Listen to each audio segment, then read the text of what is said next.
Hey and welcome back. I'm Nnamz and this is my review for Borderlands 2 on PlayStation Vita.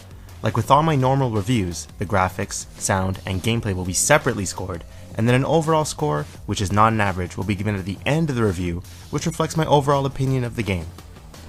Something important to note is that this review is based off of the Borderlands 2 1.04 patch, which claims to have improved the game's performance in some areas.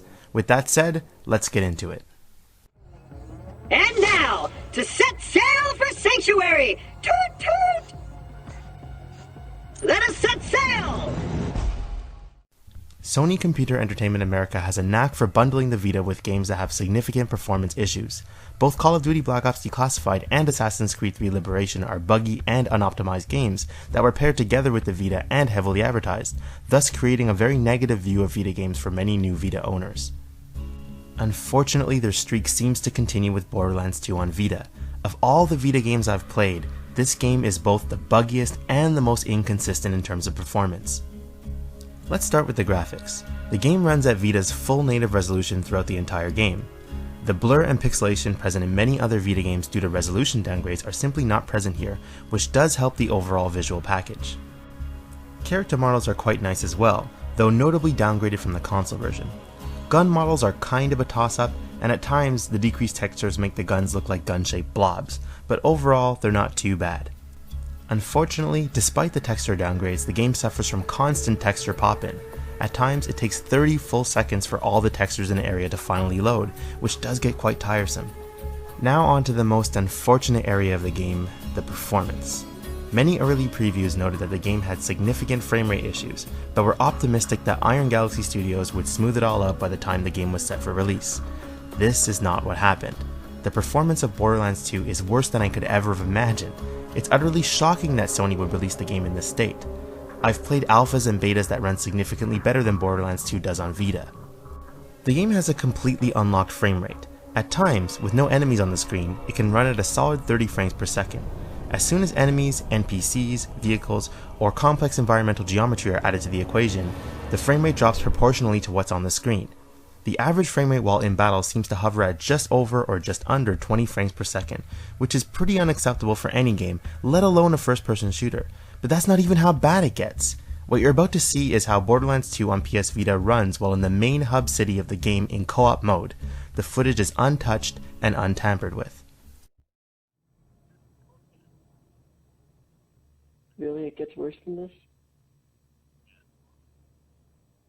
No way. Those bandits snag you anyway. No way. Shipping a game that runs like this is absolutely unacceptable for a publisher to do. It's damaging, it's dishonest, and it's destructive to Vita's already shaky image. Held back by its pathetic performance, the graphics and performance section of Borderlands 2 on PS Vita gets a 3 out of 10. It's our new torture dolls, boys! Let's turn up the heat!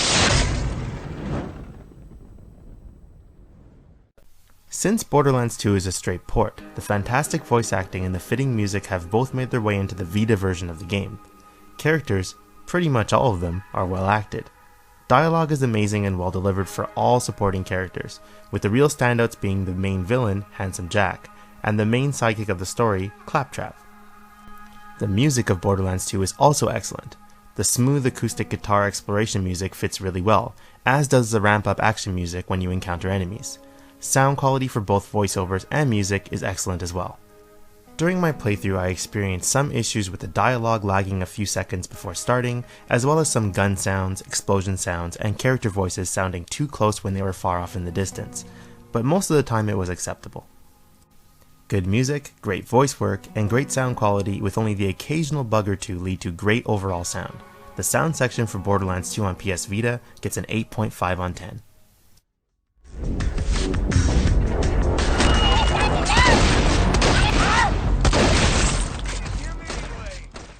For all intents and purposes, this is a straight port of the console version of Borderlands 2.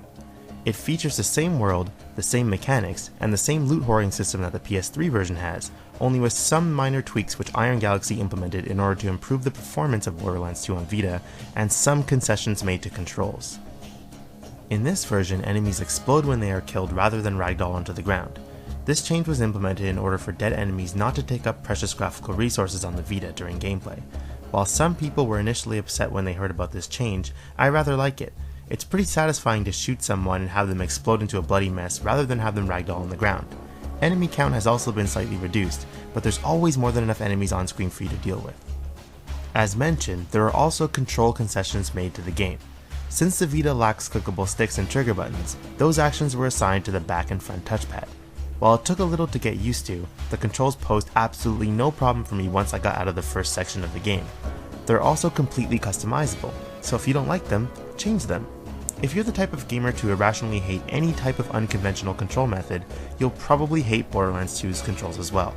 But any open-minded gamer with a modicum of patience won't have any issues with the controls at all. The world of Borderlands 2 is massive with tons of things to do.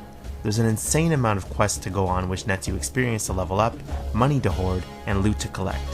The Vita version also comes with most of the DLC from the console version, so there is a lot to do for people who are fans of the game. Borderlands 2 also features a co-op mode, but with only 2 players as opposed to 4 players. While slightly disappointing, the 2-player co-op is still fun and is certainly better than not having co-op at all. While the Vita version is more or less feature complete, it must be said that the horrible performance of the game really affects the gameplay. At 20 frames per second or less, and a lot of the time being a lot less, it becomes extremely difficult to aim at enemies. At times, enemies seem to judder all over the screen as you close your crosshairs on them because of the poor frame rate and frame skipping in the game. The frame skipping can get so bad at times that it was easier for my Necromancer to summon my robot and hide behind a rock, letting him take care of all the enemies on the screen. Parts of the game that should have been very fun became very frustrating as I couldn't aim where I wanted to due to the aforementioned problems. On top of all that, my game crashed over 20 times during my campaign run. It was extremely frustrating to progress past a difficult area only to have the game crash and be forced to restart. This happened nearly 24 times for me. Frame rate problems are the last thing you want in a first-person shooter. I cannot state enough that the performance issues of Borderlands 2 on PS Vita are not slight or insignificant in any way. They are complete game breakers. While you can try to get used to the 20 frames per second that the game runs at usually, there are just too many times where the game runs significantly below that not to have the performance completely ruin the experience for most people. It's sad really.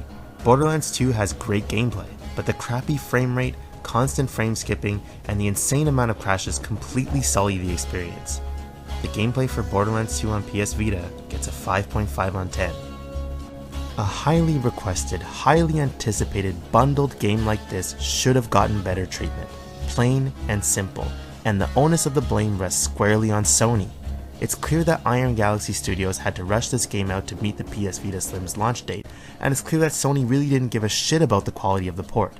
With more time and more love, this game really could have been something. But as it stands, it's a heartbreakingly bad port of a great game that deserved much, much better. Overall, Borderlands 2 on PlayStation Vita gets a 5.5 on 10.